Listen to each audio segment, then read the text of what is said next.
yesterday we were under a winter storm advisory and our wind chill was negative 31 degrees. So we had the pellet stove going. We were nice and toasty warm in the house, and then the pellet stove stopped working.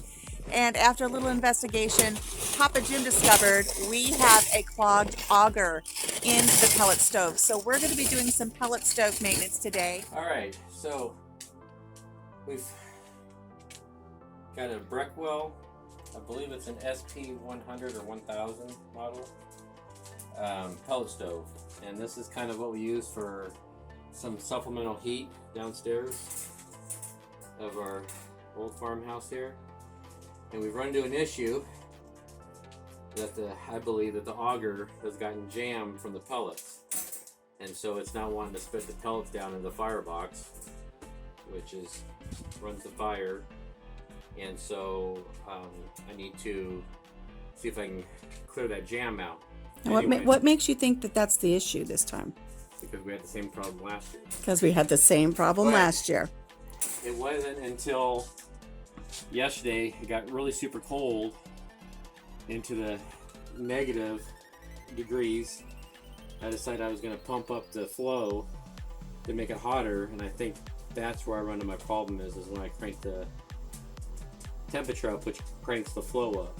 So those pellets then create a backlog. Yeah, you get different size pellets, and so you get the little bit longer pellets. You've got short pellets, and then sometimes you get really long pellets, and I think the long pellets get caught up and cause the problem. So these longer ones.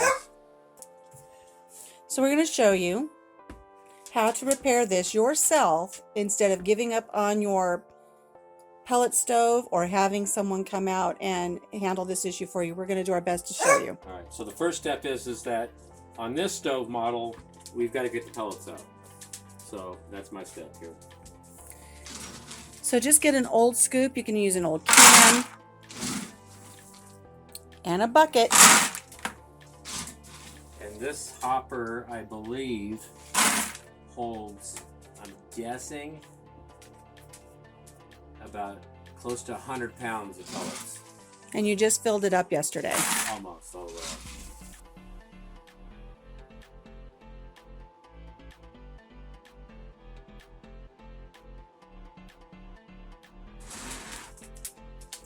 The dogs think that they've got treats coming. You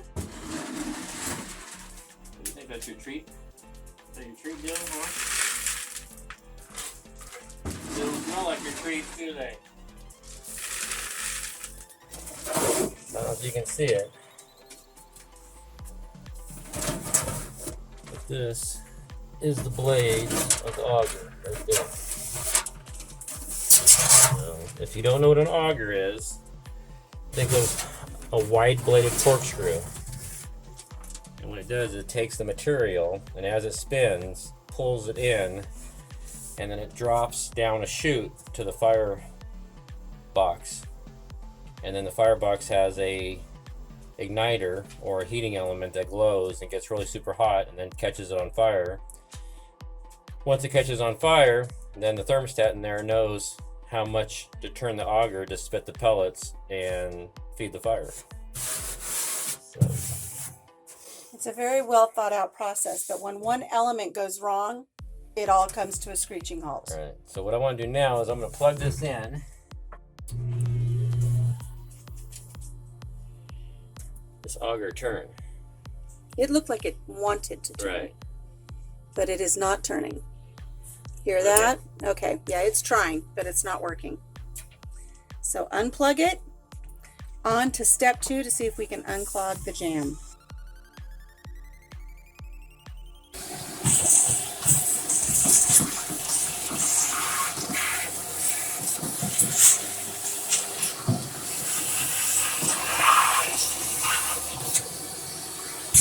Let's see if just vacuuming it out real well loosen things up enough to get it going again. Nope. I can hear it's trying, but it's not turning. Okay. On to the next step.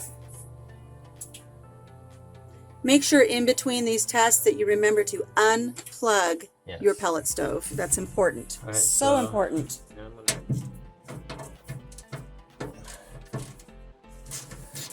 You have to be very careful. Do not drop them down into the auger.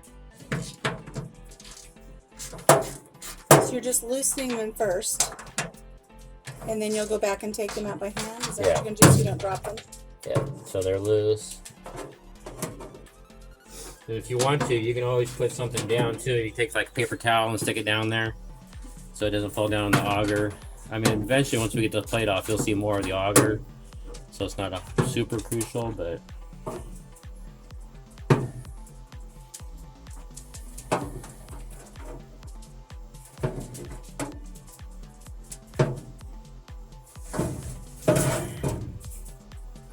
alright, so there's one.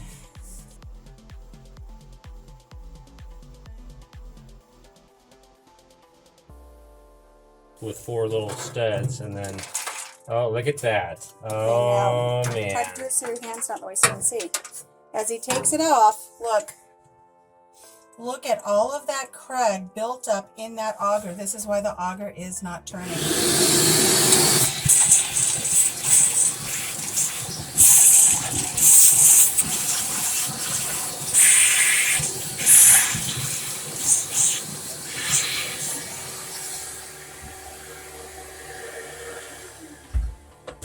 So I don't know if you can see this or not, but there's my jam. That's my jam right there. That's your jam? That's There what you it's go. jammed. That's what's jammed. All the way on that back side there, it's jammed.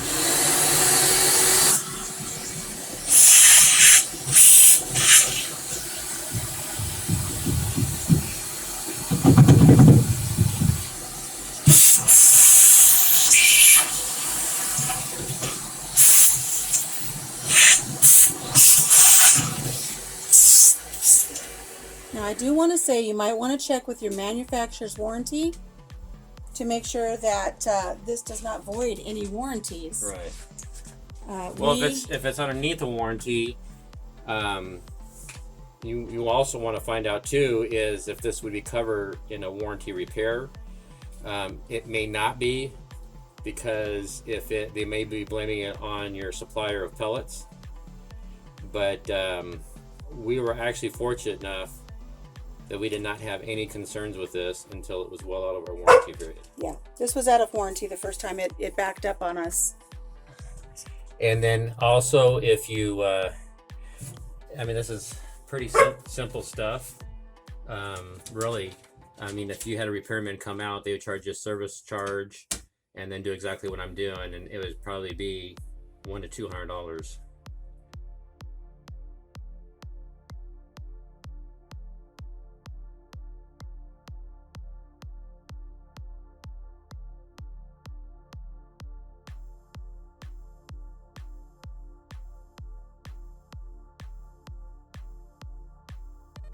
Okay, so now that I know that the auger is turning, I'm going to shut it off because I've got to put the cover back on, and I don't want to get too many pellets in there. So let me get the cover back on. So you can see where the unit cover comes right to here. So just as long as I have this free of anything, I can take this unit. It's got a seal right here, and that seal comes across here and goes just like that. Nuts.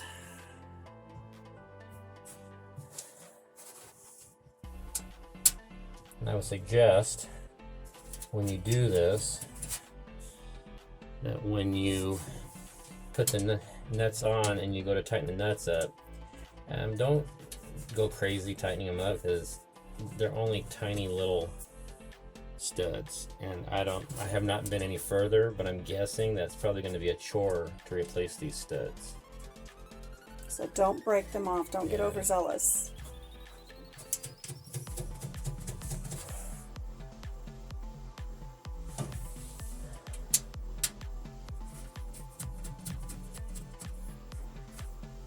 So then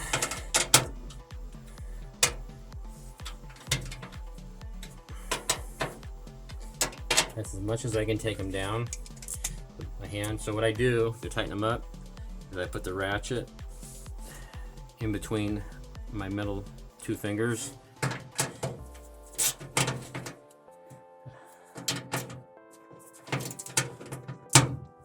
That's it. That's it. And that way you don't use the handle to have all that torque.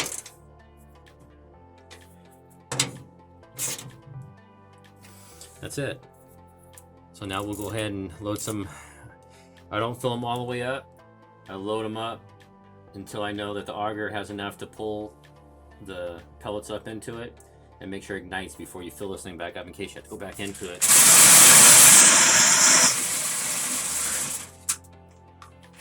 So I know that's about enough pellets. Yep, I've covered the entrance to the auger, so now let's just turn this on. Never put anything, no hands, no tools, no nothing when this thing's plugged in and turned on.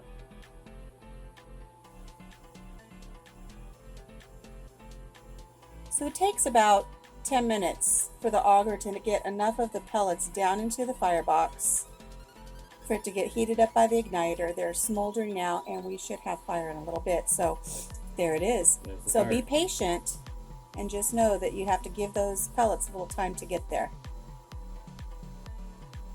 Yeah, so I'm going to go ahead and add these pellets.